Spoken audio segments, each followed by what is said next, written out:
مساء الخير وبنبدأ معاكم بودكاست باتكاست. أنا باتمان، وطبعا الناس اللي عارفاني عارفين السبب التسمية، والناس اللي ما تعرفنيش يعني هتعرف مع الوقت إن شاء الله مين البات. وأنا تشجعت إن أنا أعمل بودكاست علشان يعني الحمد لله أنا جبت الإير فراير ولعبت البادل تنس، فخلاص نكمل بالبودكاست يعني مش هينفع عشان إيه نكمل ألبوم نجوم الدوري وربنا يكرمنا.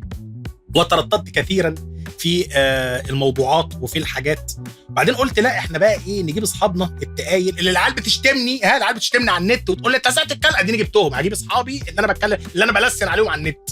فمعانا صديق عزيز ومعانا شخص موهوب جدا. اولا هو مذيع راديو، ثانيا هو ستاند اب كوميديان، ثالثا هو مؤلف كاتب افلام تهلك من الضحك، رابعا هو اكتر واحد بيضحكني في الدنيا وبيننا مواقف عبثيه كتير جدا وعشان كده انا قلقت كتير لما كلمته قبل اللقاء ده. خامسا احنا معانا امجد الشرقاوي يا جماعه. الله يكرمك. ازيك يا مجهود؟ الحمد لله كويس. انت جاي تلم اجره. الله يكرمك. عامل يا مجهود؟ ميرسي على التقديم. احكي لنا بقى عن ايه؟ انت مين وهنا ليه؟ ما انا المكان ده مرتبط بحكايات ما تحكيش يعني هنتشد بس كل ما اجي لك والله يعني احنا بنتقابل كل كذا شهر يعني كل كام شهر مره، كل سنه ضوئيه بيتقال فيها حاجات ما ينفعش تتقال على في اي حته يعني ما تقالش. فعشان كده بنختفي بالظبط. حبه حلوين. اخر مره جيت لك كان في زلزال. ايوه انا فاكر الزلزال ده يا جماعه. اخر مره جالي كنا قاعدين مع بعض وطلبنا من احد المطاعم بدون ذكر اسماء يعني مايكوين، وطلبنا وجبه اسمها فشنكاح شخصي. دي بتكفي يعني ممكن مثلا نقول حيوان كومودو صغير، يعني هي تكفي الوجبه الواحده او 3 اشخاص او يعني 10 يعني 2 3 4 على سكان سفينه نوح يعني ممكن الوجبه الواحده. فهو الفكره ان احنا طلبنا 2 عادي جدا وقمنا بيها، ففي النص رميت له افيه كده فهو داخ ما اعرفش من الافيه ولا من الوجبه، فهو في زلزال فهو اقتنع ان ده هبوط وهي الحقيقه ان ده كان زلزال. وهو للاسف المكان ما فيهوش نجف، فاحنا مش لاقيين لحد ما لقينا بقى في قاعدين بيعملوا كده. جت في دماغ امي والله يعني موته مهيه هضحككم في الدفن. هتقول لهم باكل مايكوين في استوديو مد صباع منبار والله الكوليسترول عالي قوي ساعتها، بس كان زلزال قوي. ايوه عايز تحكي ملابسات الافيه اللي حصل قبله ولا يعني حابب امنيا يعني ما تضايقيش لا بس فبنقعد نقول كلام عميق بعد الكفته وبتاع ايوه حاجه عباسيه جدا، وبنمشي 7 الصبح وفي الاخر بقى مش قادرين وفي نفس الوقت مش قادر اتكلم مش قادر اقول لك ما يلا معلم بقى احنا قعدنا. لا انت عندك تفصيله وحشه قوي اللي هي بتبقى القعده مثلا 7 ساعات، الستة اي حاجه اتكلم في ختان الاناث مثلا، اخر ساعه بتقول حاجه مهمه جدا ختان الرجال، تقول لي سر مثلا سر رهيب او حاجه انت هتعملها يعني اللي هو شفت المدينه اللي هو تحت الهرم فالله نهار اسود احنا هنقعد 8 ساعات نعرف طب ما كان معاك 6 ساعات يعني كنا في اخر 6 دي كنا ممكن نقول الكلام المهم ده. سيبتي كده بقى. انت راجل سيناريست، انت نهايه الفيلم هي الموضوع يعني فاهم. انا دايما بحب ابقى الفنان احمد خليل في باور فاميلي يعني فجاه اروح لاف فاهم تعرف ان انا الفيلن فلازم ده في الاخر فاهم. بس كنا بقى من الاول خالص علشان الراجل ده يا جماعه مليان حاجات، وفي حاجات كتير الناس ما تعرفش ان امجد هو اللي عاملها يعني. طبعا في حاجات هندري عليها عشان مش هينفع نقول، وفي حاجات هنقولها يعني مثلا امجد خلينا نبدا من الاول خالص من الطفوله ومن الاسره الفنيه. انا يعني الطفوله الفنيه كانت هي الطفوله ذات نفسها كانت عاديه. انا كان اخويا اللي بيرسم فانا عايز ابقى بيرسم على مين؟ لا يعني لا بيرسم يعني هو معروف في المدرسه ان هو اشطر واحد في الرسم. اوكي بس فانا كنت بحاول ابقى زي يعني ابقى يعني انا بعرف ارسم سواء اجود مني ولا مره ولا انا لا هو على طول في شغله وبتاع، بس هو في مدرسه كان مشهور قوي واسمه ادهم الشرقاوي. اوكي ده يا نهار ازرق ده مناضل فلازم يبقى مشهور. اوكي طبعا فده اللي اخد الاسم الوحيد الكويس كلنا عادي بقى. اوكي فهو اشهر واحد في المدرسه بيرسم حلو قوي فعايز ابقى تمام يعني انا عايز ابقى في نفس الليفل يعني. اوكي لقيته كاسب احترام من الحوار ده فانت حاسس ان ده لطيف فدي بيرسم يعني هيبقى عادل فطب ماشي. فرسمت يعني انا اكشلي دخلت ديكور يعني اخويا حقوق يعني ديكور وهو يعني المفروض العكس. اوكي هو اشطر مني بكتير يعني. هو فنيا يعتبر يعني عنده سوابق احسن في الرسم لا يدوس عليا حتى في لما انا بعد كده اشتغلت شويه VO صوته احسن مني بكتير. اوكي وممكن ننصب يعني هو صوتنا شبه صوت. دي علاقه خالد النبوي ومحمد فؤاد في فيلم اسماعيليه رايح جاي ان هو طول شاف ان انا احرف منك وانت الاقدار بتحميلك انت حكايتك فاهم انت. هو دماغه مش في الحته دي بس هو يعني اروش مني. فدي كانت وانا عيل بس كانش في اي حاجه مفيش ملابسات. اوكي صح كان عندنا الريسيفر يعني دي اللي عايز البدايه الفنيه والله ما بهزر كان القديم منه اللي هي الريسيفر ابو كامتين. انا تقريبا من اوائل الناس عندها ريسيفر في العماره. اوكي فهو ما كانش بيجيب غير روتانا كافيه لونها احمر كده. كنت بقعد اشوف فيها تترات يعني كنت مهتم قوي اقرا كنت انا كافيه تطلب صح لا لا الكافيه بتاعنا. لا والله كان اسمها كده لونها احمر كده. فكنت بسمع بقى الاغاني واقعد اتابع مين يعني ايه موزع واقعد اساله وبتاع. لا بس انا اقصد هو الدش ما كانش بيجيب غير ده بجد. ده إيه؟ والهوت بيرد يعني يعني ما كانش بيجيب غير حاجتين. هو ده والله العظيم. ما الاثنين بيقدموا حاجات سخنه سواء الهوت بيرد او سواء الكافيه. والله العظيم. لا انا ثلاث بس أسيست سؤالي صح، هي سؤالي بس الإيطالي. عشان قبل ما تدينا الهوت بيرد احنا البتاع لسه بعتوه في المهد وهو لسه بيبدا. لا انا بس كان سؤالي فكره ان للي ما يعرفش امجد والده الفنان محمد الشرقاوي افتكرتك هتشرح الهوت بيرد. ايه افتكرتك هتشرح الهوت بيرد. ما مش اللي ما يعرفش. الهوت بيرد ده عباره عن طائر. فهو الفنان محمد الشرقاوي اللي عمل فيلم الافوكات وعمل حاجات مهمه جدا وحاجات زي العسل. فهو امجد وارث خفه الدم يعني. انا والده الله يرحمه انا كنت بموت فيه. فاحكي لنا تاثير ده عليك ايه؟ هل هو كان صارم معاك في التربيه؟ انا ما اعتقدش يعني. لا كان عسل. بس انا خلي بالك انا يعني ما حضرتوش كتير. العلاقه كانت غريبه لان اخواتي حضروه اكتر مني. انا 93 وهو توفى 96. اوكي. انا بقى يعني معرفه اكتر كانت من شرايط الفيديو. يعني سيبك من الريسيفر عرفنا كان عليه. كان اليوم بقى كله عباره عن شرايط الفيديو. اوكي. يعني بحط الشرايط فاعرفه من المسرحيات بجد على فكره يعني. مش فبقى دبابيس بقى وبشويش والحاجات دي وقصه قطاع عام يعني هحافظ الحاجات دي. قصه قطاع عام دي كانت عسل وملهاش حل. الفنان يحيى الفخراني والفنانه سماح انور. كان انا حافظ الحاجات دي وحافظ الناس دي. يعني انا وانا صغير انا ما كانش اصحاب كتير كمان. فهو انا بالنسبه لي يعني خالي هو وحيد سيف، نجاح الموجي ده بالنسبه لي حد مهم يعني. الناس دي كلها انا ما كانش في غير كده. وحيد سيف ده عالمي. وبعدين هو ملك العبثيات يعني. هو عنده حته لوحده اللي هو لسه شايف له حته كده في مسلسل وهو طالع محامي وبيتكلم معاهم فجاه بدون ايديه راح باصص لهم وراح نطت فوق الترابيزه وجاي اللي هو ايه ده مخيف يعني. ما اعرفش بيمثلوا قدامه يا مخيف. ما تعرفش ردة فعله. بمناسبه موضوع يمثلوا قدامه طبعا انا مثل الاعلى في الدنيا سمير غانم يعني. ده بلا منازع. فمره كانت مدام اسعاد عندي قلت لها في الفيلم بتاع يا رب ولد. طبعا. قلت لها في حته اللي طلع عليكي بالمايو بيتنفخ. انت مثلتي قدامه ازاي يعني؟ ازاي لقيتيه طالع عليكي المايو بيتنفخ؟ قالت لي بص احنا مثلنا بعد التيك ال20 مثلا. قالت لي يعني هو للاسف هو بيلبس اكسسوارز وبيجيب حاجات هو ما بيقولناش عليها ولا بيقول للمخرج ولا بيقول لاي حد. وفجاه اللي دخل علينا بده تلاقي بقى نضرب مساحات الحاجات الغريبه ايوه دي. ما تفهمش ايه ده. فهي المدرسه دي كانت مليئه بالعبثيات يعني. فجاه انت تلاقي ايه لورد في الحته يعني. ما كان فيش هو بيستظرفش. ايوه هو مفيش اي استظراف. هو ده الفنان محمد الشرقاوي برضو. انا كنت حاسس ان هو الحته دي يعني. هو برضو كاركتر بشكل الشعر بشكل انا بحب انا حتى الان لازم يبقى الفيزيك شاددني. أيوة يعني انا يعني بعد الله يرحمه انا بالنسبه لي علاء ولي الدين ده يعني الله يرحمه برضه هو انا بحب الشكل ده يعني. انت بتحب الحاجات اللي هي فيها كاريكاتير في بشكل. ايوه ده بالنسبه لي كارثه. مهم يعني بالنسبه لك يبقى فيه كاركتر شكل مختلف يعني. استاذ وحيد سيف يا نهار اسود.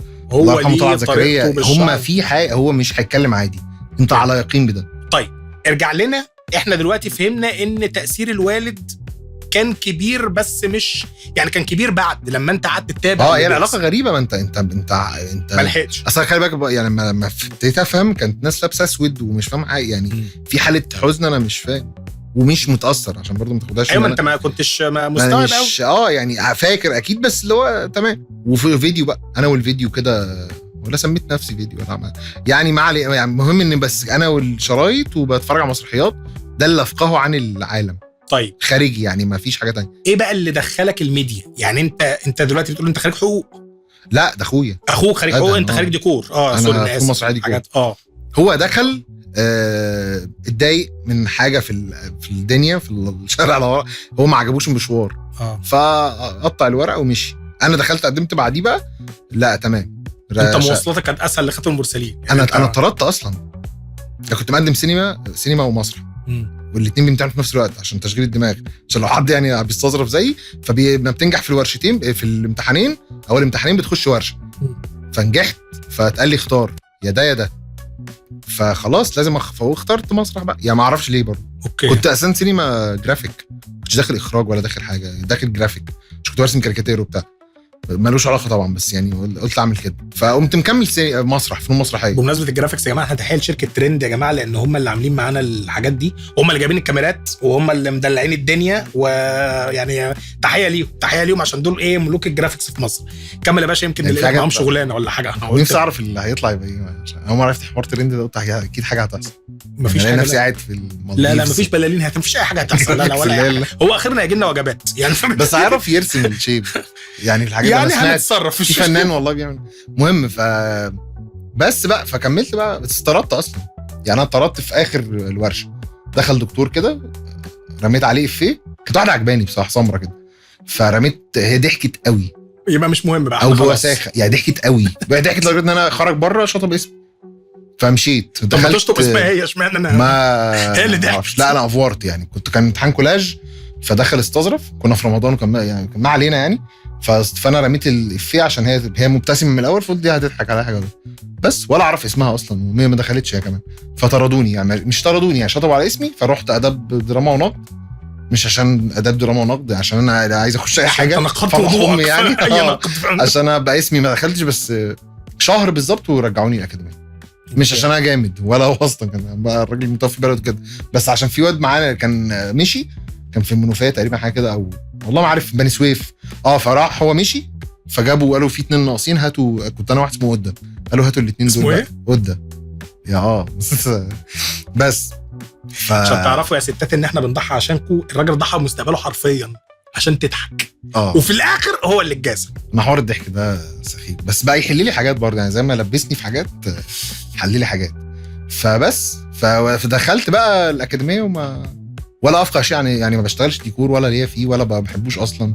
اوكي ما بحبش اي حاجه، كنت عايز بس ابقى خارج اسم مهندس ديكور، وان انت دخلت ودي في رزعه العالم ان انا مصمم ديكور. اوكي يعني تقريبا ما فيش مهندس برضه، بس بنقول مهندسين. انت مصمم ديكور دي يعني انت بتحكم رايك يعني في الشكل اللي انت انا مصمم ديكور عشان يعني الحيطه دي تتحط هنا، انا ماليش دعوه، محدش يقدر يعمل حاجه. دخلتها بطفوله والله، انا برضه بتهيألي ما فيش حد عنده 16 سنه يبقى عارف هو عايز ايه بالظبط يعني. ايوه دي حقيقه، ما ينفعش واحد يقرر، وبرضه مش اهلي اللي يقرروا بس. طيب انت دلوقتي ازاي بقى دخلت تشتغل في الميديا بقى؟ انت ولا ليك في الديكور ولا ليك في الطفش العفش، انت فجأة بقيت في الميديا وبتعمل يعني شغال كفي او، واشتغلت اعتقد كاب رايتر فتره. انا قبل ده انا اتخرجت 20 سنه بالظبط يعني، دخلت الاكاديميه 16 اتخرجت 20، فده توفيق من عندنا. اتخرج عنده 20 سنه مش من 20 سنه عشان بس نوضح، لان احنا ايه ابننا صغير وورور وجميل ومطلوب. ف 20 دي قعدت سنه ليه بنقول الحاجات دي؟ قعدت سنه والله العظيم ما بشتغلش خالص. بعد كده رحت دي ربنا والله يعني دي لازم تتقال، رحت استوديو مع واحد صاحبي مهندس صوت، كان بدون ذكر اسماء. مينا منصور. كنت قاعد عنده في البيت بمكسج اغنيه، فقال لي انا رايح الشركه اعمل حاجه، فرحت مع الشركه. فبيجيب هارد او مش عارف ايه والله، وساعتها دعيت ربنا يعني، كنت قاعد في بيت صايع ما بعملش حاجه، كنت مسجل حاجه كاتبها، سجلتها عنده في البيت يعني، كان بيقول لي طب تعالى سجلها عشان لما تيجي تسمعها لحد توريه كتابتك يعني. برنامج يعني فيتشر كده، فقال لي ده بيضحك يالا قوي وبتاع، فسجلته عنده ما عملناش حاجه. رحت مع الاستوديو والله العظيم، دخلت ونادر دعيت ربنا، قلت يا رب انا يعني انا مش عارف ابقى عايز ابقى اعمل ايه، كده عرفني ان الكاركتير مش هشتغل فيه يعني، كنت اشتغلت في كذا جريده يعني ورسمت، بس عرفت انه مالوش يعني، ما علينا مش هيحصل حاجه فيه تاني لان هي الشغلانه اصلا مش هيحصل فيها حاجه. فالمهم يعني فدخلت الاستوديو دعيت ربنا والله، قلت انا نفسي اشتغل في يعني نفسي بقى ده اكل عيشي في استوديو، ده كان انا مزيكا ومايك مسك مكان صح. اوكي مش هينفع بقول اللي بعده. فالمهم قعدت فيها سنتين، كنت يعني ما عملتش اي حاجه بقى، بتمرن سنتين، قعدت سنتين بتمرن، مش عارف اتمرن على ايه. لو روكي بالبوه كان زمان خدت بطوله العالم سنتين. تحكي لك انك قلت الشركه كنت احكي لك تفاصيل. فبس بعد السنتين دول يعني كنت عايز اروح از كوب رايتر، اخدوني فويس اوفر يا باشا، شيل اسم الشركه وقول لنا التفاصيل. يا سلام يعني يا باشا، احنا هنشيل اسم الشركه في الايديت يا جماعه. بس ما بشتغل سنتين لا باخد فلوس ولا متوظف ولا في منفعه، يجي ورق كاتب اقعد اعيد له على الورق، ورق مسلسلات الراديو دي حوار، يعني ما اعرفش الناس بتكتبها ليه، بس كبيره جدا وملهاش ما علينا. انا عايز اقول لك بس مفاجاه، ان انا سنه 2006 نفس الشركه دي طلبوا مني اعمل لهم مزيكا لمشروع جديد عباره عن راديو، والراديو ده المفروض ان هو راديو كوره. طبعا. خلاص، وعملت لهم تراكات لكل انديه الدوري، وقعدنا واتفقنا نشتغل وفي الاخر بص كنت بتعلم بس سنتين تعليم دي كتير لحد ما اجيب شاعر والله الله يبارك له والله. يعني كنت قاعد مكتئب موت ودقني بقى طويله خالص وبتاع، راح مديك بيتين شعر خلاك فوق. لا قاعد يكلمني قال لي انت ازاي قاعد هنا يا طير يا عالي في السماء انت بقى. لا شاعر مهم والله وبحبه قوي، ما بيشتغلش دلوقتي بس يعني هو فساعتها كان هو رقم 1 اعلانات. اوكي. فقعد بقى قال لي انت اللي معادك هنا، وقال لي انت قاعد يكلمني يعني استفاض معايا قوي. قال لي انت بيقولوا عليك شاطر، قلت له مش عارف مين اللي بيقول، قال هم كانوا في الميتنج جوه بيشكروا فيا. طب ادوني فلوس بقى يعني ادوني. قال لي انت لازم تمشي، انت ايه العبط اللي انت بتعمله ده؟ فمشيت بقى فقمت داخل قعدت على الجهاز مسحت كل شغلي السنتين كلهم. امسح كل افلام يا محمد. انا ما جيتش المكان ده من سنتين، مفيش صوتي في اعلان اتشال، اي حاجه انا قلتها اتشال، كل المكان ده اتفرمط، انا اختفيت. يعني انت لو فتحت الكاميرات رجعتها هتلاقيني مش باين على الكاميرات. مسحت السنتين. انت برج انت دلو صح؟ بارانويا. برج الدلو ده عنده بارانويا وحاسس ان هو متراقب وحاسس ان هو فاهم. انت انا همسح كل بصماتي من عايزين مني لا عشان كمان ما يكلمنيش بعدين يقول لي اعلان ده اتباع، مش عايز حاجه. ايوه بس. وقرفت من الاعلانات، يعني مش قرفت يعني اتقابلت. تخيل فين مش هقول اسمها، شركه انترناشونال للاعلانات فرع لبنان.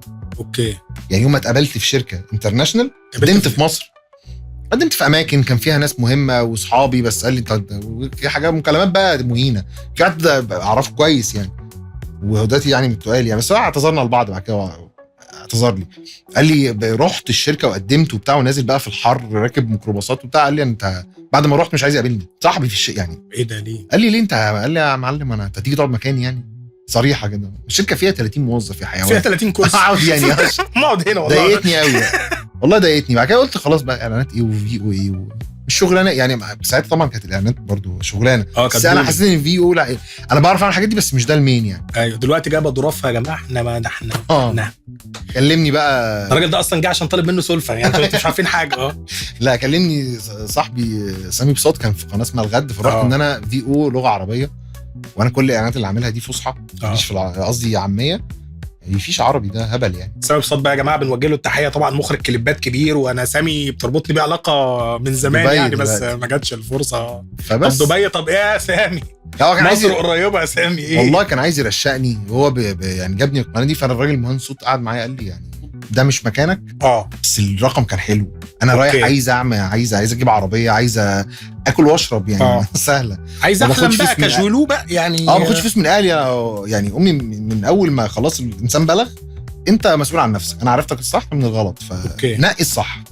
عايز تضيع برايا يعني، ما هي كانت مدينا حريتنا فعايز ابقى انسان محترم يعني. فطبعا مش هشتغل في قناه اخباريه، بس دعيت ربنا وانا في مدينه الانتاج انه انا المكان ده وانا راكب الاوبر وراجع يا رب انا نفسي ابقى هنا.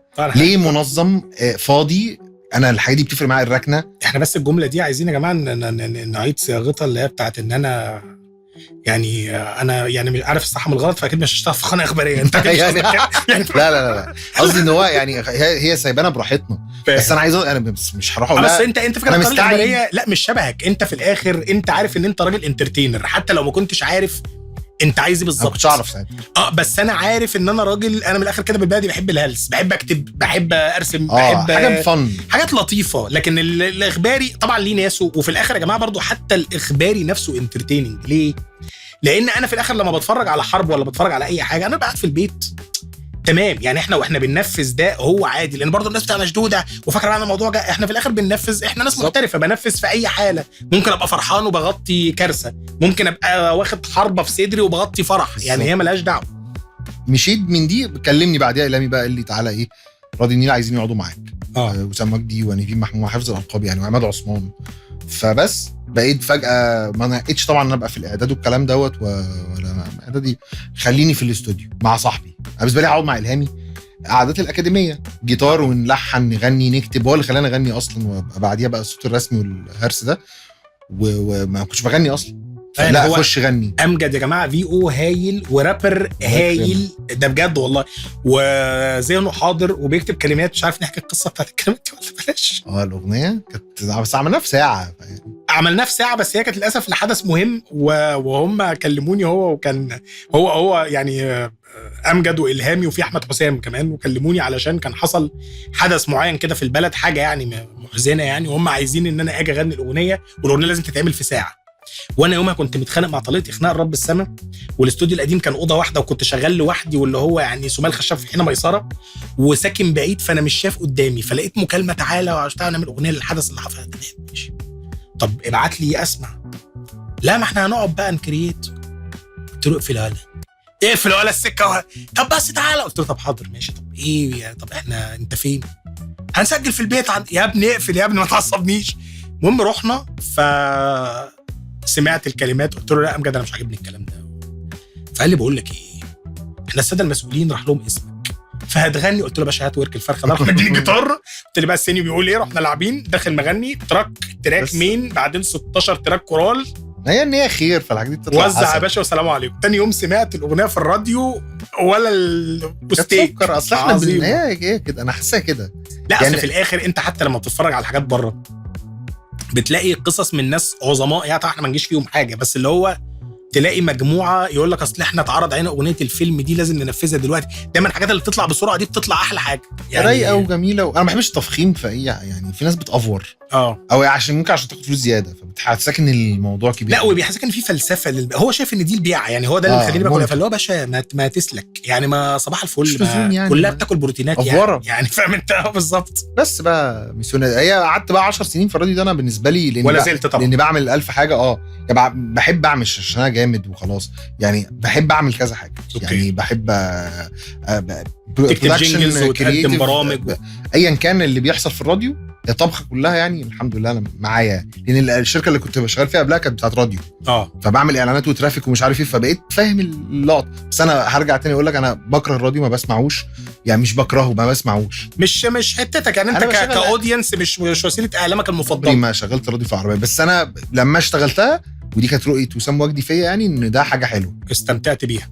لا انت بصراحه عشان في حاجه يعني هي كل حاجه ليها سبب، فانا بطلع الاول سبب، فانا مدرك هذا السبب وبحاول ابقى احب اعرف يعني. السبب انا عارفه بس احب اعرف. لا يعني ربنا حاطيني في المكان ده يعني بهيف، بس في حاجه جوايا انا في قراءه نفسي، اكيد في معلومه او حاجه انا عايزه توصلها. يعني مش عايزه افور يعني عشان ما نضخمش الكلام، بس على مر السنين بيجي لك علامات كده ان انت قصرت في 2 3 4 يعني. دي حقيقه، وانا اعرف قصص كمان ليها علاقه بده يعني. دي كفايه انا بالنسبه لي، لو ده حصل انا تمام. فهو ربنا اكيد حاططني هنا عشان يعني اكيد مش هلهليه كده.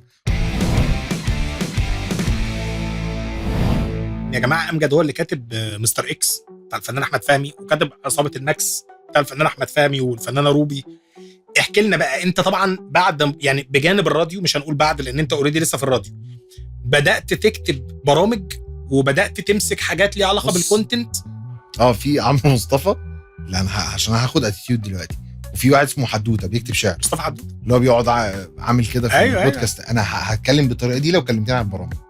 يعني بص، مع احترامي للجميع والله العظيم، انا ودي ثقه في الله وفي نفس البني ادم، يعني حاليا على مستوى الميدل ايست انا احسن واحد يعمل برامج صريحه.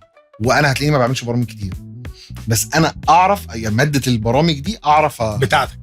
لا انا ما شفتش حد فيها بجد، ومش بقولها لك بصيغه ما بعتمدش على مصطفى حدوته. انا فعلا انا ما شفتش حد لا بيقدم حاجه كريتيف فيها ولا حد صايع فيها، وكل البرامج اللي هتلاقيها معلمه هتلاقيه هو هيرو يعني، وحواليه ناس وبتاع. خلي بالك برضو عشان ما رضيتش اشتغل بالمناسبه عشان دي مهمه، ما رضيتش اشتغل في ورشه اي حد من الناس الجامده.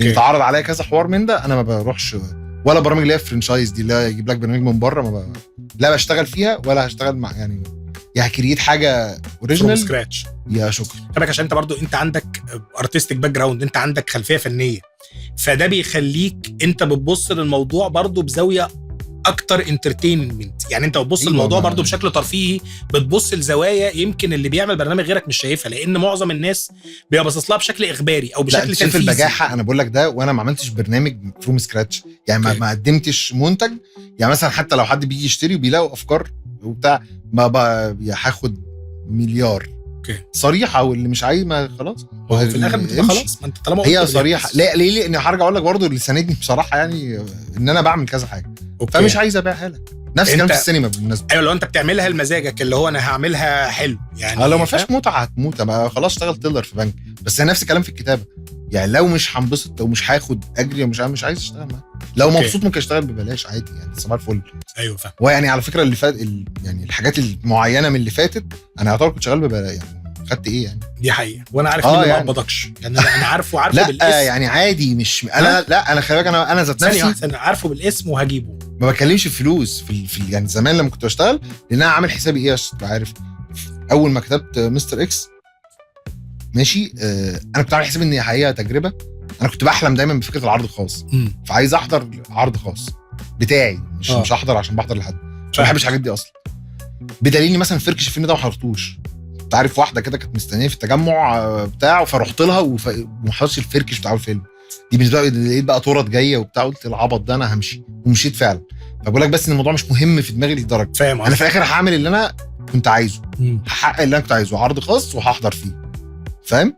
البست بليزر في اول عرض خاص دي حاجه يعني، فاهم؟ انا عايش في الصور دي، انا ما شفتهاش يعني او ممكن اكون شفتها وما قدرتش. لا مع احترامي لمطوبس يعني، انا اعرف واحده دلوقتي من كفر الشيخ. المهم لا يعني قصدي بجد كنت رايح عملت اللي انا عايزه، واصلا بكتئب لما اعمل يعني لما رحت العرض خاص ديت اصلا. طب سؤال بس، عشان انت نطيت فجاه واحنا لسه ما دخلناش، انت ازاي اول فيلم بدات تكتبه يعني؟ ما هي جت، هو كان في واحد يعني كان عايز يخرج الفيلم، اخرجه في الاخر قال لي تعالى معايا مشهد. وكان بيخرج معانا برامج في سينرجي. اوكي. فتعالى اكتب مشهد. ماشي هساعدك فيه، انا على القهوه هقول لك مفاجاه دلوقتي. وبعد كده اكتب لي مشهدين، اجي ابعت لي التالت قلت له ما خلاص يا معلم، هو ايه اللي يعني خلاص انا لو بساعد مره. بس ده ان كان حبيبك، انا كنت بكتب يعني برامج ساعتها. بكتب، مش انا كنت بكريت، بس طبعا بيدخل شخص يبوظ الكرياته دي ويطلعه وحش. فمهم البرامج اللي كانت خلصت، هم طبعا الناس اللي جوه الشغلانه بيشوفوا الاصل، فبيعرفوا ان انت عندك حاجه. فاكتب لي فقلت له خلاص بقى انا ساعدتك 3-4 مرات. فقام مديني عنوان مكتب، قال لي لا احنا نتقابل في المكتب ده. فطبعا عارف انه مكتب فهمي يعني عامل سسبنس على حاجه عبيطه جدا يعني، ما انا عارف انه في زايد وعارف مكانه.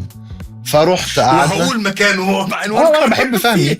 فرحنا قعدنا، مش عارف، شفته مره واحده مع مسيو اكرم حسني في تصوير رايح المدام رجاله البيت. اوكي. رحت له مره كانت جيران علاء راح تعمل حاجه وانا رايح معاها زي محرم يعني. فبس فرحنا فجيران دي اختي يعني. جيران دي تحيه ليها، وان شاء الله تبقى معانا في حلقه طبعا قريب. بس فرحت قعدنا، وراني الفيلم هنعدل، طبعا طلع مش تعديل. طب عايز نعمل ايه؟ طب لا المهم اشتغلنا الفيلم ماشي. وانا تعبت في الفيلم ده، ان انا عايز اطلع حاجه بتضحك بجد. ده كان فيلم مستر اكس. ده كان اول حاجه، اول فيلم ينزل عليه اسمي يعني. اوكي. ما عنديش اسمي لوحدي يعني، في جرم اتكتب في البتاع، بس يعني الموبايل ده يشهد دي الافيه اللي انا كنت اقول لك عليه. انا ما عنديش لابتوب، ما بحبش اللابتوبات يعني، مش فقرا يعني. الفيلم كله مكتوب على الموبايل على القهوه. احنا مستضيفين شخص يا جماعه هو المفروض ان هو سيناريست ومذيع راديو وستاند اب كوميديان وفي او تالنت، ما بيحبش الراديو، ما بيحبش اللابتوب، مش عشان كتب الكتابه، خلي بالك. بحب التأليف يا ابني، انت عايز مني ايه يعني؟ بحب الكتابه، بس هي مش ممله. قلت انا بحب التكييف ولا قلت بحب التأليف؟ يعني هي الكتابه يعني، أنا لو انا بعمل في حاجه، انا بص كل حاجه تلاحظ انا بعملها، لو تلاحظ هتلاقيها وانا قاعد وانا ما بتحركش وانا مرتاح من غير وقت يعني. حتى هوايه لو لاحظت انت جيت لي مورنينج شو، بس لو لاحظت كل البرامج امتى؟ بالليل بعد 12 يعني. اصحى براحتي، افطر، اود اهلي، اتحرك، ارجع والدنيا فاضيه، شجره، هغرس بذره. يعني كل شغلي وانا في المرتاح منه، عشان ما اشتغلش ديكور بالمناسبه. انا مش بتاع فرهده، عشان مش طالبه مش قرف يعني، فاهم؟ ولا يعني الواحد لو مات بدري يموت على سريره، هقعد اموت في طريقه وبتاع. المهم ايه، فهو ده فالكتابه هي مهلكه، والتاليف مهلك للعقل اهلاك يعني شديد طبعا، لان انت بالذات كمان الكوميدي يعني، لانك بتكتب موقف ولازم الموقف ده يبقى ليه منطق، والمنطق ده التتابع والاحداث والجمهور كمان بقى ذكي ومطلع يعني. انا دخلت احد الافلام الجديده، طبعا مش هقول ايه يا جماعه، الحاجات ساذجه قوي يعني حاجه تضايق يعني. عشان في كده دكتور والمفروض في حد عشان كده الكتابه صعبه، ده اللي بنتكلم فيه، هي صعبه رخمه يعني.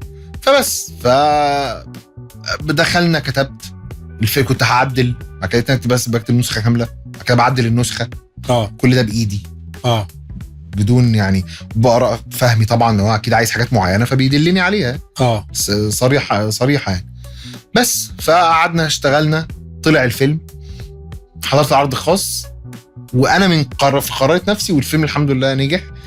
وده كان الكامباك بتاع فهمي يعني. وسبحان الله ربنا ريد لي الحوار ده في السينما، لان ده حصل مع فهمي، وحصل بعديها في الفيلم اللي هينزل مع مسيو اياد نصار ان شاء الله، وهيحصل مع حد انا بعشقه قريب برضه، بس يعني عشان لسه ما مضيناش فمش هينفع. بس الكامباك بتاعت الناس دايما بتبقى على ايدي، فربنا بيكرمني فيها، دي بتاعت ربنا يعني، مش جمدان مني يعني. فبس بعديها بقى دخلنا حاجات كتير قوي. احنا كنا المفروض نعمل بطل من ورق مسلسل وما كملتش. بعد كده فهمي دخل سفاح الجيزه، بعد كده انا مضيت حاجات كتير قوي مع فهمي وما اشتغلناش. سفاح الجيزه ده كان انجا بالسعود اللي كاتبه، وعماد مطر، والاهم طبعا صلاح العزب. صلاح العزب كان هو المين. فهو دخل ده فوقفنا مش عارف، وبعد كده دخل مسلسل رمضان. المهم ما اشتغلناش بطل من ورق اصلا. بعد كده جه بقى عصابة الماكس. انت بس الاول فيلم احنا يعتبر يعني نقطة الخلاف كانت في عصابة الماكس. حصل خلافات معينة كده، بس الفيلم خرج وانا قلت خلاص بقى، اصل احنا مش عادل امام وحيد حامد ولا الشيف عرب. انت دلوقتي مستر اكس، انت زي ما قلت لي ان هو الموضوع جه بشكل تتابعي، وبعدين انت اللي بقيت، بس كنت حابب الحوار، انت حابب القصه كلها، ولا فارق لي بقى مين بيتكتب ولا مين بيتكتب جنبي ولا مين بيتكتب ايه. انت عاجبك الموضوع، يلا نعمل العرض. وهو خلاص طلع زي العسل يعني. انا عايز اقول لك ان انا من بعد كورونا انا افلام تتعدى على الصوابع اللي عجبتني. لان طبعا بالنسبه للاجانب انت حصل موضوع السوبر هيرو موفيز فاتيج، اللي هو الناس خلاص بقى عندها فكره الملل بتاع خلاص بقى يا سوبر ده انت مان جدا يعني، فاهم انت اللي هو انا تعبت من اللي بيطلع ليزر من عينه واللي بيطلع على مؤاخذه دخان مش عارف منين والجو ده. الافلام انت من كتر ما شفت البلاتفورمز وبدات تتعرض لمحتويات تانية، بقيت بتتفرج على الافلام اللي يا جماعه ما تخدعوش ذكائي بقى، يعني انا مش اهبل، انا مش المشاهد بتاع السبعينات. بس انت لما تشوف تيشيرت حلو البسه يعني، فانت شايف حاجه حلوه اعملها يعني، ما ايوه. احنا برضو عندنا مرحله الاقتباس يعني، فكره برضو ان انا اقتبس. اصلا انت مش عاجز، انت عندك كل الاليمنتس وكل التولز. انا كانت مشكلتي في، عشان انت قلت بس الجمله دي، في عصابه الماكس. انا كل ما طول ما انا ماشي في الفيلم، حتى لو كان البطل عايزنا نروح لوي ار ذا ميلرز انا مش عايز اروح. فكان في سفريه وليله، والرحله ليها نهايه وقصه، وفي الاول بديك ربع ساعه انت بتقعد تشوف تاريخ هذا البني ادم عشان تتربط بالراجل البطل بتاعته، بالمشكله بتاعته، البطل اصلا. دي اتشالت في نسخه من النسخ. بعد كده فجاه جابوا حد يشرف على، ما اعرفش بيشرف في ايه. هو اللي عمله انه اخد نفس وي ار ذا ميلرز، الخواجه قال لي نروح ونرجع على الطريق، يلا دول هيروحوا ويرجعوا، انا كام على الورق. فده بالنسبه لي عك خلاص عكوا مع بعض. ورسالة العمل ده في ناس انا بعشقه يعني، بحب استاذ هشام عبد الخالق، وبحب روبي، وبحب حاتم صلاح يا نهار اسود، وحسام سليمان المخرج. ففي ناس انا بحبها. حسام سليمان بقى ليه تحيه خاصه، لانه حسام كان معايا في الكليه، واحنا كنا بنقول له يا سفاح. ده حبيبي حسام سفاح، ده اخويا، بوجه له التحيه. طب انا قابلته في العرض الخاص، عايز اقول لك لا كنا بعض بالحضن اول مره نشوف بعض. ده بص شخصيه سكر ومحترم وعينه حلوه، ويعني ما شاء الله عليه. فده اللي استفدته من الفيلم ده، انه برضو يا جماعه وانت ما عندناش عقل يعني، ولازم اخد انا عارف ان في افلام لفهمي زمان كانت كلها متاخده، فاهم؟ بس اللي هو طب يعني دلوقتي الناس بقت مطلعه اكتر طبعا يعني. ساعه كده رضا ما كانوش عارفين ان كده رضا متاخد من كذا، بس دلوقتي بقى العين متشافه. لا وسبيشالي كمان انت بقى عندك اوريجينالز يعني. انت مثلا حاجه زي ما ورقه الطبيعه، ما هي اوريجينال مصري يا عم، وانا يعني معتوه، انا ما عنديش دماغ يعني، ما اعرفش كريت. هو ده انت عرفت ده لما اتنكت في حته البرامج. كنت بتنك ليه؟ عشان ما بعرفش كريت. بس انا كريتي في الراديو اللي هو ما فيش، انت بتسمعني وانت لا شايفني ولا مش عارف كريت على التلفزيون يعني، معايا اليمنتس زياده حاجه. بس ده غريب، ده في كل الحاجات يعني، ما بيعرفوش ربنا، ما اعرفش ليه.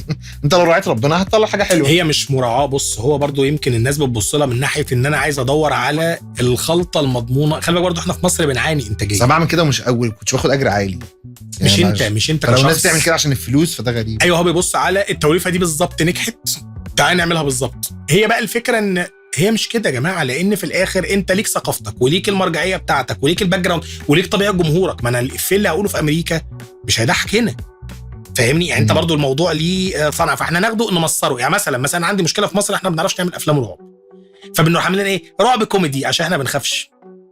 طب ما انت مثلا عندك في سلسله اسمها سجين اللي هي التركي، هي ليه بتخوف؟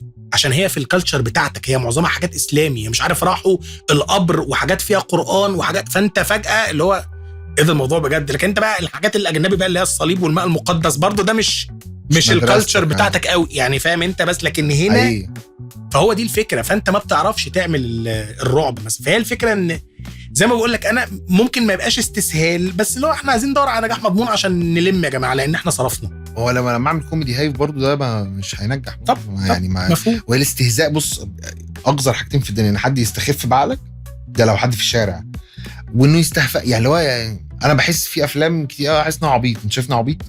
مش كده بقول لك بحب الاسبان لان هم بجد التفاصيل بتاعتهم مريضه. دي حقيقة. في كوري طبعا جامد طبعا بس انا بحب يعني انا بحب دول في عدم استخفاف. لو بشوف فيلم اهبل لناس هبل ومش نجم، وعاده بيحترمك في الحبكه وبيحترمك في التتابع بتاع الاحداث وفي المشكله والحل والكلام ده كله. فبس فهو بعد الفيلم ده قلت خلاص بقى ايه نوقف يعني الدنيا واحاول. انا عايزك بعد ده بقى بعد اصابه المكسب انا خلاص بقى مش عايزك تبصل. يعني لو عملت اعلان ولا بعت برنامجين ولا كملت زمانها في الراديو، انا الحمد لله باكل واشرب ومعايا قوت يوم يعني، وهعرف اتجوز واخلف. فخلاص يا ربنا رازق، مش هقول لك رزق اللي هو معايا مليون جنيه، انا مرتبي مكفيه خلاص راضي يعني. ايوه. فوقفت خالص الى ان كلمني مين 4 سنين نحاول انا وشادي محسن نشتغل سوا. شادي حبيبي طبعا، شادي ملحن كبير وسيناريست كبير وحبيبي موجود تحيه. وشادي بقى بروفيشنال قوي ورخم قوي وانا مهلهل قوي. شادي جد قوي. دكتور عايز اقول لك شادي شادي شبه شيكابالا بالظبط، وبيلعب زي شيكابالا بالظبط، وزملكاوي مجنون. انا مش عارف الناس تعرف الموضوع ده ولا لا. وكنت بروح العب معانا ومين انا وشريف الوسيمي طبعا لعنه الله عليه خلاص. فكنا عشان نعرف شادي ان الدنيا مش قافش، فشادي بقى يرقص ويدي ثرو مثلا. بيلعب كوره، كان بيلعب كان بجد بيلعب بجد، بيلعب بطوله افريقيا يعني بيلعب استغال. وانا تجي لي الكوره اروح مديها لشريف، يروح شريف حاططها بره ونروح راقصين رقصه اسمها التسخين البرازيلي، حاجه عبيطه جدا. اقول له عشان تعرف ان احنا جايين نهوهو، فهمت اللي هو احنا ما بنلعبش جد. لا هو شادي عكسي، مش احنا متفقين قوي، بس هو عكسي في الحياه، وبيصحى بدري يروح الجيم. شادي جزيز يعني اللي هو دكتور فواخد باله من صحته، انا يعني كده بنأثر في بعض يعني. فشادي 4 سنين عايزين نشتغل سوا ما نشتغلش. بس مش كده عندي لحد ما حصل عندي دروب بيحصل عندي حد برج الدلو يعني. انا بختفي كتير فاهم. انا قطعت الناس بسبب الحوار. انا بختفي بقى. انت هتقول لي ما انت لطيف عشان انت بتلومنيش، انا بكره اللي بيلومني بقى. لا اصل في الاخر بص انا يعني ايه عارف واحده بقى 4 سنين مثلا اختفيت سنه، ايه يا ماما ما انا عايش تتمني لي الموت يا بنت الله. فلا فشادي سقطت سقطه من عنده كده، كان بينا شغل، هو مش بينا ده حتى هو محترم قوي بصراحه، مؤدب قوي. فاحنا قال لي في فيلم، قلت له مش عايز اكتب انا خلاص. قال لي يا ابني العبط ده، وهو ايجابي. فقلت له انا شايف ان انا مش عايز يعني شغلانه مهلكه. قال لي ليه يا معلم ليه انت شاطر قوي. وهو كان انا مستر اكس اول ما دخلت القاعه انا واحمد السبكي وكريم لقيت شادي قاعد، كنتش عارف انه جاي اصلا، متابع جيد موت شادي. فسلمت عليه ده انت حضرت النهارده؟ قال لي اشتغل مع سبكيه كتير قوي موسيقى سوريه. فمهم قال لي انت ليه كده؟ فقال لي طب احنا معاك فيلم. قلت له في سطر اسمه كذا كذا كذا، الفيلم ده لحد دلوقتي ما اديناهوش لحد. فقال لي طب احنا هنكتب الفيلم ده ومش هنديه لحد. اوكي انت كويس في الكتابه، يلا نتمرن، يلا نكتب، ومش هنبيع، احنا فشل مش هنبيع، يلا نكتب. فكتبنا الفيلم فعلا وبتاع. انا اختفيت وفي شغل ما بيننا يعني، حتى لو مش هنبيعه فاحتراما للشغل احترم يعني فاهم. اختفيت يا نهار اسود. بعدها لا اختفيت مده. انا بس مشكلتي مع موضوع الاختفاء ده، هو اولا غير ان هو بيضرك على المستوى العملي. طبعا انا دايما بحب اكون كلير يعني لا يمين شمال. ما هو ادرك ان انا تعبان، ان ده دماغه تعبانه. انت برضو بتقول ان انا عمري ما بلومك، لان احنا في المعظم بتبقى مقابلات هو لكن هي لو مقابله شغل هتزعل طبعا، هجز. لان انت شفت النهارده انا جيت في ميعادي. انت النهارده يا جماعه انا احنا ميعادنا 10 لا 10 الا دقيقتين. لو هنلعب بي اس ممكن اتاخر نص ساعه بتاع عادي يعني. لو هتلعب بي اس هتتقطع.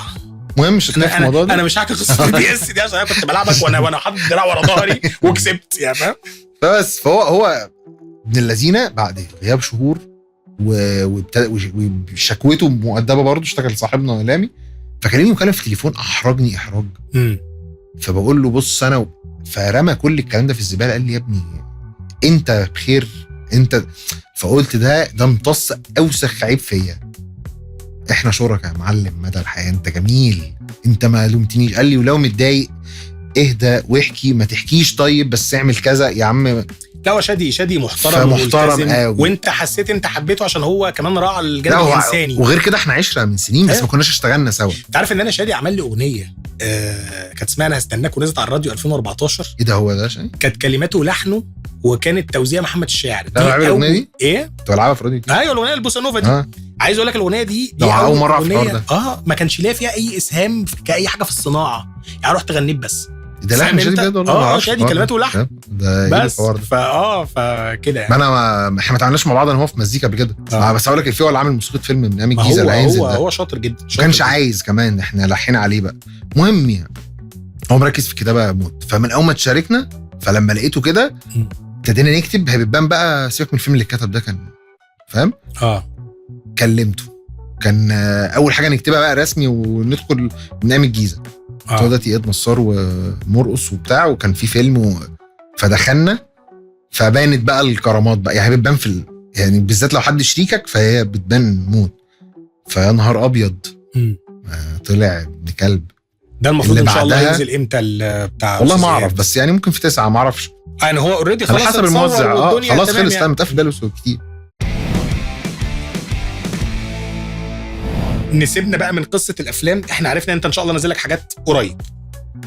الستاند اب كوميدي بقى جيمي انت بتموت خلص عليا يعني. انت من الناس لان هو الستاند اب كوميدي ليه شقين. انت لازم تكون ذهنك حاضر جدا في المواقف وفي نفس الوقت تكون قادر ان انت تتفاعل مع الجمهور لان للاسف الغلطه بفوره يعني. انت لو طلعت ورميت واحده وما جابتش موتر قوي. انت ممكن تقفل قفله تخليك بس هي تمرينه يعني اصعب وقفه في الدنيا.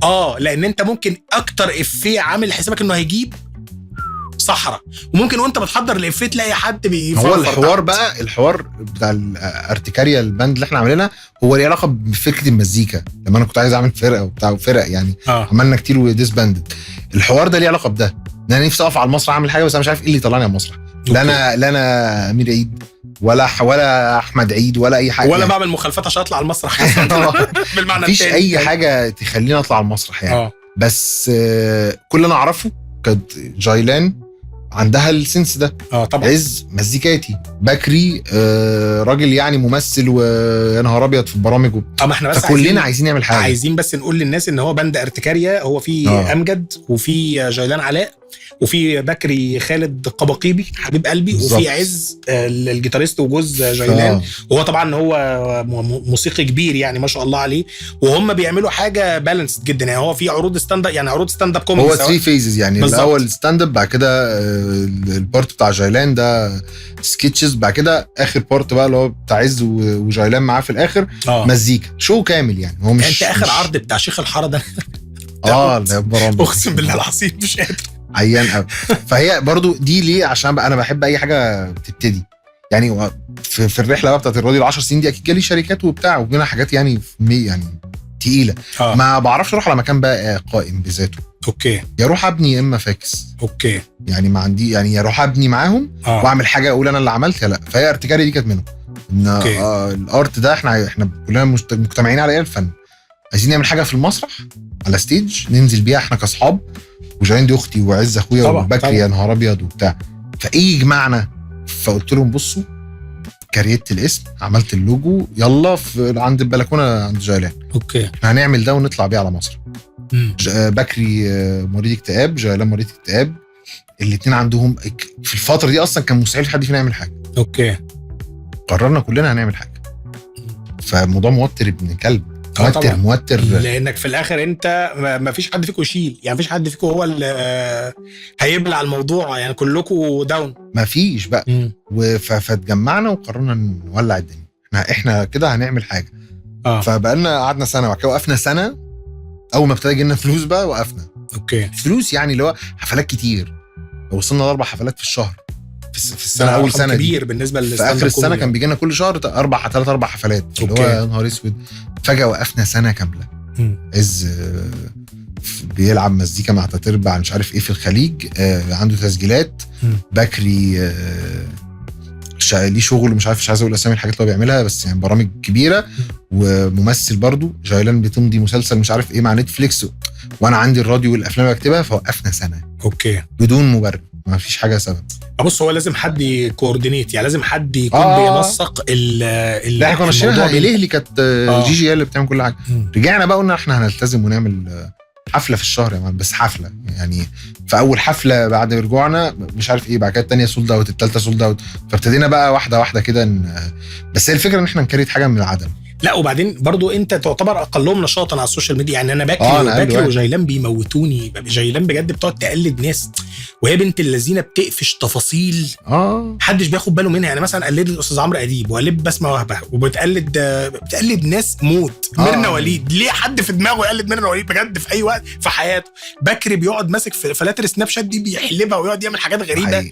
مش ممكن لو بكري اصلا في الحياه العاديه عنده حكايات قسما بالله ماتيريال يعني موت. بكري ده مش طبيعي يعني، هو حياته مش طبيعيه يعني، هو عنده مشاكل كتير. فانا حكايتي ما تقالش، حاجات كلها مريضه. هو حاجات تتقال وفي مليانه تفاصيل. بس ارتكاريا دي احنا فكره الفن وان احنا النوع ده من الارت احنا عايزين نعمله بشكل صايع. فموبايلي رن زي بضاد مصطفى حدود في البودكاست. شفته؟ ايوه ثانيه انا اهم مؤلف اهو. لا بحبه والله، عجبني. ايوه فبس فقلنا هنعمل ارتكاريا دي نطلع نبهدل بيها الدنيا. ولا احنا ستاند اب ولا احنا مزيكا ولا احنا سكتشز ولا احنا مسرحيه. انتوا طلعتوا اي حاجه. انا كريتها ارت على المسرح. انا كريت يعني، قعدت معاهم وقلت لهم هي الفكره بتقول كده، ده اللي هيجمعنا ببعض وده اللي هيخلينا نطلع مسرح. اوكي نعمل ايه بقى؟ انا ما اعرفش. انا كان نفسي اطلع اغني على مسرح يعني، كان نفسي ابقى ليجاسي، بس ما مش الشيب ده خالص يعني، مش هينفع. اوكي فما هي ربنا اراد ان ده اللي احنا بنعمله. لا بس بص هو حاجه بصراحه لطيفه جدا وعظيمه جدا، وانا مبسوط بكل اللي انت بتعمله، ومش عايزك تقع يعني، مش عايزك ايه اللي هو تسيب نفسك لفكره اللي هو انا هراقب القريضس يعني، فاهم انت اللي هي بتاعت الدلو دي، اللي هو انا يا جماعه هروح اجري ورا علبه الهوز اللي ساحل ايس بالظبط. فاللي هو بقول لك ايه، امسك العقل، تعال هنا انت يعني. انا مشكلتي دايما اقول للناس، هو في مشكله حياتي انا كاحمد نادر يعني او كبات يعني، اللي هو في فكره السلحفه المجتهده والارنب اللي بيتمرقع ماشيه بيتمرقع.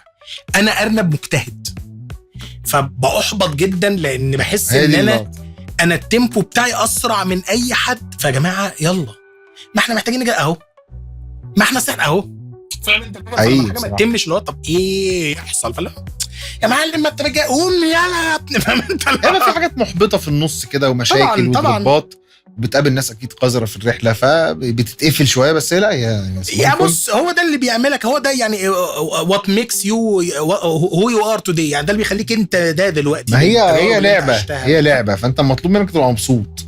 انا اول ما الاقي نفسي مش مبسوط هنا دي مصيبه. عشان طيب. هو بقالي في الراديو انت بقى حابب تعمل فيلم لمين يعني؟ مين اللي انت نفسك تعمل له حاجه؟ اللي كان نفسي لا الله يرحمه اللي كان نفسي، ما خلاص بيبقى نشوف حد تاني مش عايشين. او قول يا عم من اللي ما يبقاش الله يرحمه. كان نفسي علاء ولي الدين يا لهوي الله يرحمه، ده بقى ايه العشق ده، بموت فيه ما اعرفش. انا اول مره قابلت معتز وليد اخوه،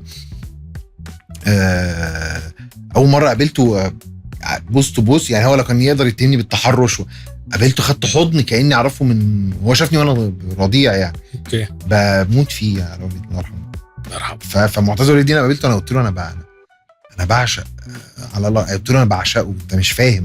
يرحمه كان فهو كمان شبهه، فانا اي حاجه بيقولها يعني لو شتمني انا تمام. اوكي هو عسل. ده اللي كان نفسي اكتبه. وطبعا انا في حد بحبه انا لا اجرؤ اكتب له يعني، والله يرحمه احمد زكي، ده بالنسبه لي يعني ده انا ما ده رعب. ده انا اتخضيت لما انت قلت دلوقتي مش هكتب له ايه يعني. في ناس كده ما خدوهاش تستمتع بيهم دي حقيقة. يعني ما تقعدش ترغي كتير. طيب من الناس بقى اللي موجوده دلوقتي يعني مين انت شايف ان انت نفسك تعمل له حاجه؟ يعني اللي انا بحبه شخصيا استاذ كريم عبد العزيز طبعا. طبعا في ألذ من كده. هو بتخيل هو يعني نفسي هو مثلا مصطفى غريب، ايه الحوار ده؟ ايه اللي هيحصل؟ هو حصل ده في الفيلم الجديد بتاع مشروع اكس. لا انا بتكلم الرحله كلها فيها مصطفى وهو اوكي. وانت شفت ظهور مصطفى كان مميز ازاي. بس خلي بالك هو الموديل ده كان موجود سواء مع استاذ طلعت زكريا الله يرحمه، مع كريم عبد العزيز واستاذ ماجد الكدواني يعني، فاهم طبعا. انت كله لاعب الحته دي طبعا يعني، وماجد الكدواني طبعا. انت قلت الموضوع دوت برضو يعني ماجد الكدواني كريم عبد العزيز ومصطفى غريب. انا بحب حاتم صلاح موت طبعا موت طبعا. بس بقى يعني ده اللي في دماغي مش عارف دول اللي انت حابب.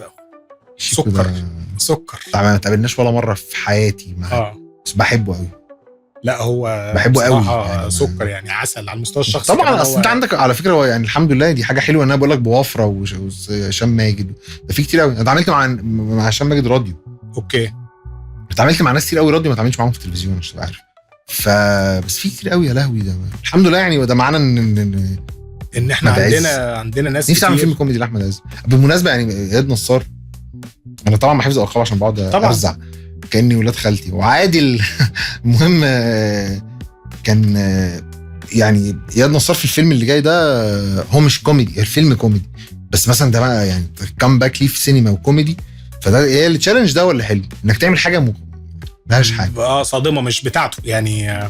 دي اعرف ان ده ورق ده مؤلف شاطر. اوكي. فانا وشادي بنسعى في الحوار ده دايما ان احنا نعمل حاجه غريبه. انا وشادي ومصطفى حدود حاول نعمل حاجه غريبه موت يعني فاهم. اوكي. فدول اللي نفسي يعني في كتير. اصل كل حد هتعمل له حاجه مختلفه عنه.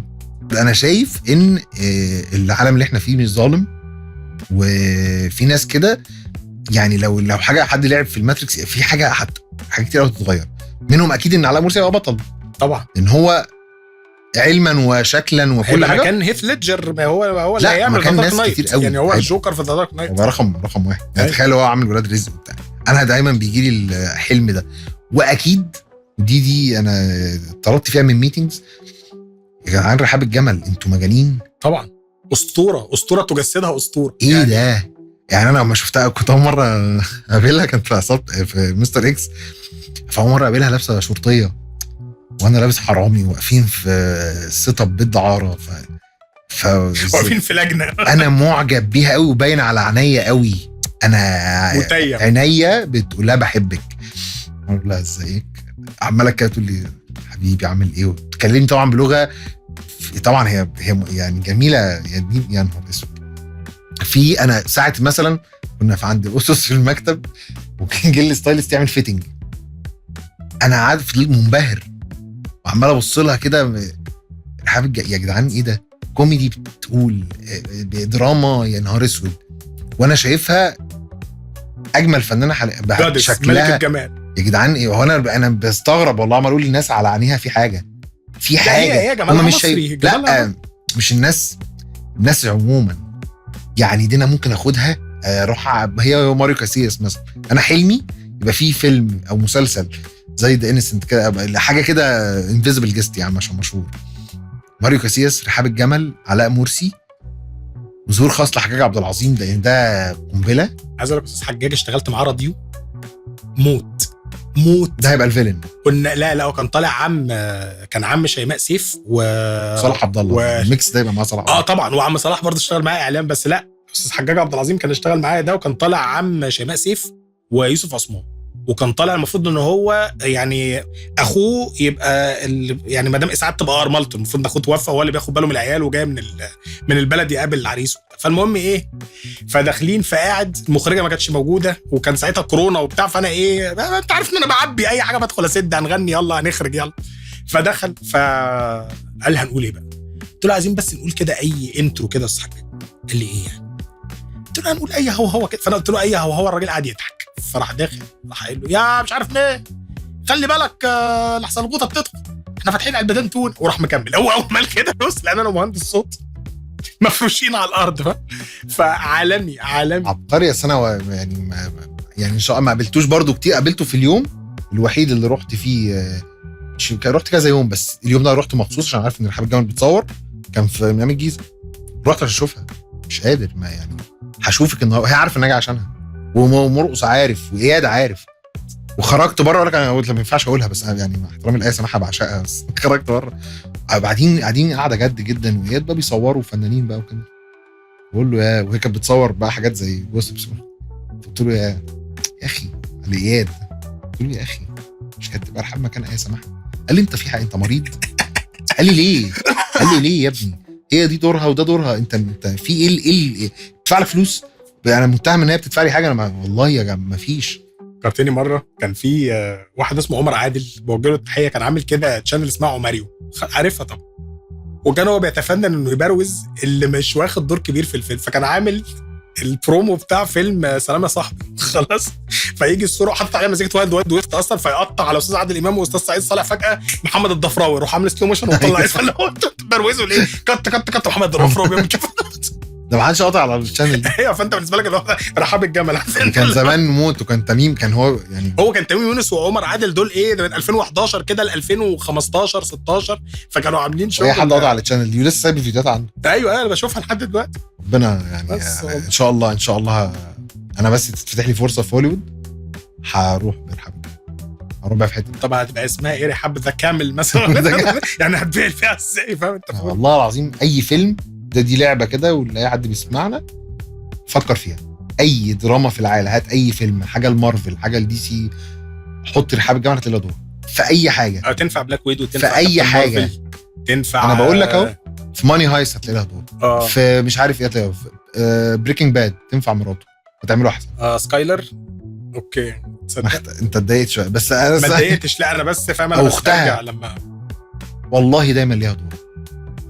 دي لعبه احسبها يعني. انا ما قلتلكش كده في عالم مرسي. احنا هنسيب الناس بقى يا جماعه هي اللي تحكم على الموضوع ده. شوف والله في الكومنتات اللي طلع اي حد بيحب اي عمل خليه يلاقي مكان لرحاب الجمل، هيلاقي لها مكان. بص ده شعر غنائي، قال لك اي حد يحب عمل خليه له مكان لرحاب الجمل يعني. والله العظيم هيلاقي لها مكان. بص يا باشا احنا هنختم بالجمله دي فهمت؟ جمله ايكونيك جدا.